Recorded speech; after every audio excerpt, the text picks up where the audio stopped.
2014 में हम लोगों ने सरकार संभाली तो उस समय ये पेंशन 1,000 रुपया मासिक थी। हमें लगा कि इसमें बहुत कमी है, इसको बढ़ाना चाहिए।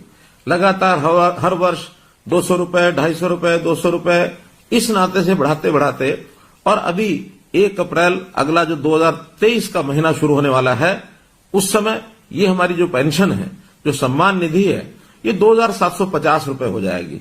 कहाँ 1,000 रुपया, कहाँ 2,750 रुपया। अब इस नाते एक धक्के जो खाने पड़ते थे, ये एहसास जब हमको हुआ तो हमें लगा कि ये बहुत ही एक अन्यायपूर्ण एक व्यवस्था है, इसको बदलना चाहिए। हमने इसमें बदल करके जब परिवार पहचान पत्र बनाया और हर परिवार का डाटा ये हमारे पास आ गया, तो उस परिवार के डाटा के अंतर्गत हमको पता लगा कि कितने ऐसे व्यक्ति हैं जो कब 60 वर्ष के होने वाले हैं, आयु के हिसाब से उसकी जानकारी हमें तुरंत मिलने लग गई। अब 2 ही कंडीशन है किसी भी बुजुर्ग की वो पेंशन शुरू हो, या तो व्यक्ति 60 वर्ष का हो गया है और या फिर जो 60 वर्ष का हुआ है वो दोनों पति पत्नी की आय ये 2 लाख रुपए से कम होनी चाहिए। जब ये 2 लाख रुपए की बात आई तभी भी ध्यान में आया कि यार 2 लाख रुपए कम नहीं है, हमें लगा 2 लाख रुपया ये कम है।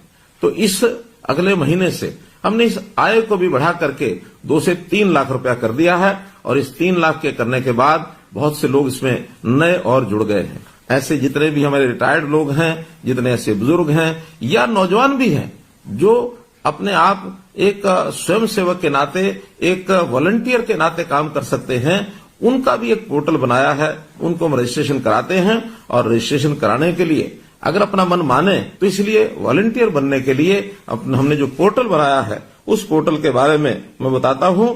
उसका नाम है samarpan.gov.in। अंग्रेजी का ये शब्द है। आपको अगर न ध्यान में आए तो आप निश्चित रूप से आपके गांव में जो भी कोई कंप्यूटर के नाते से जो कोई वहां साझा सेवा केंद्र है अथवा जिसको CSC कहते हैं या अटल सेवा केंद्र कहते हैं या कोई भी कंप्यूटर जानने वाला व्यक्ति, उसको हम बता सकते हैं कि मैं भी अपना नाम वॉलंटियर इस नाते से उसमें जुड़वाना चाहता हूं। तो इस नाते से हम और वॉलंटियर बन सकते हैं। हम गरीब परिवारों के लिए उनकी चिंता है कि कहीं ऐसा ना हो कोई गरीब परिवार किसी के इलाज कराने में इतना खर्च कर बैठे कि परिवार जो है वो कहीं उसकी कमर न टूट जाए, क्योंकि गरीब परिवारों को लाखों रुपए का इलाज का खर्च देना ये संभव नहीं है। इस नाते से उन्होंने हर गरीब परिवार के लिए 5 लाख रुपए तक का ये जो स्वास्थ्य बीमा है ये लागू कराया है आयुष्मान भारत के नाते। जब हमें ध्यान में आया कि केंद्र की स्कीम में तो हरियाणा के 15.5 लाख परिवार कवर हो रहे हैं, हमने उसमें अपनी एक योजना बनाई, चिरायु योजना, ताकि 1,80,000 रुपए तक की आय के जो परिवार हैं उन सबको इसका लाभ मिले और इसमें 29 लाख से भी ज्यादा परिवार इसमें कवर हो रहे हैं। अब हमको ध्यान में आया आखिर 1,80 भी बहुत आय ऐसी है जिसमें शायद इससे ऊपर के लोगों को भी कठिनाई आएगी।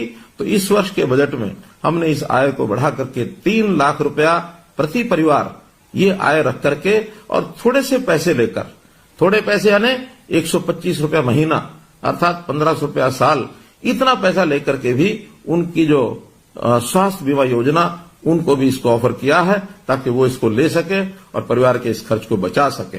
छोटे मोटे लालच के कारण से कई बार तो वो परिवार के अंदर रहते हैं, फिर भी उनको लगता है शायद अलग फैमिली, अलग परिवार इसका रजिस्ट्रेशन कराएंगे तो कोई लाभ हो सकता है और उस छोटे लाभ के कारण से वो अपना रजिस्ट्रेशन अलग से करा लेते हैं। अन्यथा परिवार में रहते हुए सिंगल मेंबर फैमिली इसका रजिस्ट्रेशन न कराएं, क्योंकि इनकी सबकी जांच तो होती ही है। आखिर कोई भी काम बिना जांच के वो आगे बढ़ने वाला नहीं है, इसलिए उस जांच करके ही हम चीजों को आगे बढ़ाएंगे। और कहीं ऐसा न हो कि आज अपने आप को आपने सिंगल मेंबर फैमिली रजिस्टर कराया है और कल को जांच में बात सत्य न पाई जाए, हमारा मेंबरशिप परिवार की वो समाप्त होकर के हमको वापस उसी मेंबर में जाना पड़े। ये कोई अच्छी बात नहीं है। आज ही हम लोग अपने आप को संभाल करके जो तथ्य हैं, जो उचित बातें हैं, उनको अगर हम दर्ज करेंगे तो मैं आपको विश्वास दिलाता हूं कि कोई गरीब परिवार है उसकी हर प्रकार की चिंता, राशन कार्ड के नाते से ऑटोमेटिक राशन बनते हैं, राशन कार्ड बनते हैं, अब उसके लिए कहीं जाना नहीं पड़ता है। इसी प्रकार अगर किसी परिवार के सिर पर छत नहीं है, प्रधानमंत्री आवास योजना के अंतर्गत उनको मकान मिलता है। कोई व्यक्ति बीमार होता है तो उसको आयुष्मान के नाते या चिरायु योजना के नाते 5 लाख रुपए तक उसकी बीमा की भी चिंता हम करते हैं, उनके बच्चों की पढ़ाई की भी हम चिंता करते हैं, और तो और कोई व्यक्ति आगे चल करके भी बीमार न हो, उनकी स्वास्थ्य की जांच करने के लिए भी हमने एक योजना बनाई है, निरोगी योजना।